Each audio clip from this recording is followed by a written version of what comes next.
wajibu, kuweza kufanya kazi uliopewa, kufanya kazi kwa bidii, kufanya kazi kwa kutumia mkono mlegevu, kufanya kazi kwa mipango uliowekewa na muda sahihi, sio mtu wa kisingizio, uvivu, kutofikia zile KPI zako, lakini pia kufanya biashara bila mpangilio. Kwa hiyo ukiwa ni mtu ambaye unawajibika, wewe unakuwa ni mtu mwenye maadili mema.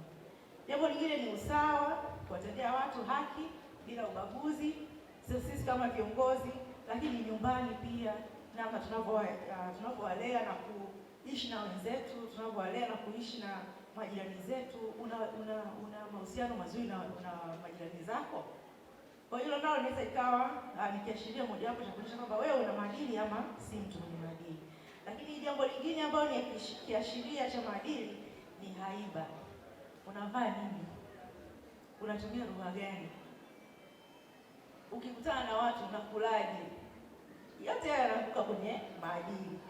Kwa hiyo ni muhimu sana kuangalia haya, na tukiyatazama hayo tunaweza tukamsema huyu mtu ana maadili na huyu mtu hana maadili. Kipengele kingine ni umuhimu wa kuwa na maadili.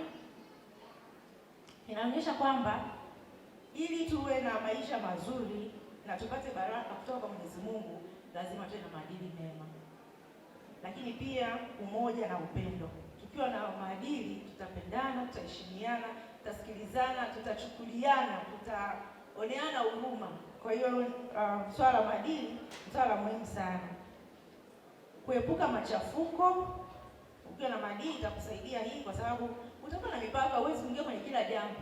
Umekuta watu wawili pale wanazungumza na wewe umeshaingia hapo, umeshaongeza maneno, umesema mtu vibaya. Kwa mtu ambaye ana maadili, kwanza ukitoka kumsema mtu vibaya lazima ujisikie vibaya. Pale pale ndani yako kuna taa itasema kwamba hapa nimekosea. Lakini kesho na kesho kutwa, mtu imagine mimi nimekutana na Mheshimiwa Yagi, tumemzungumzia mwenyekiti wa chama vibaya. Sasa sijui kama Mheshimiwa Yagi ataenda kuyafikisha ama hatayafikisha, lakini nikutana na Mheshimiwa mwenyekiti nitakuwa na amani kweli? Labda hiyo ni tabia yako ile ya asili, lakini katika hali ya kawaida mtu mwenye maadili, ukimsema mtu vibaya au kumtengenezea mtu tatizo, kesho yake kukutana naye utapata aibu.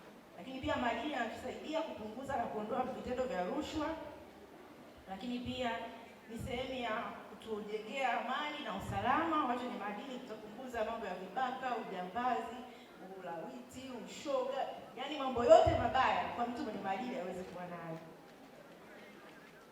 Lakini pia mtu mwenye maadili anakupa kibali. Sawa? Maadili anakupa hivi, mnanisikiza kweli? Maana nimesema maadili yanakupa kibali. Sawa? Unakuwa ni mtu ambaye unakubalika bila kujalisha umri, kabila au hali yako ya uchumi.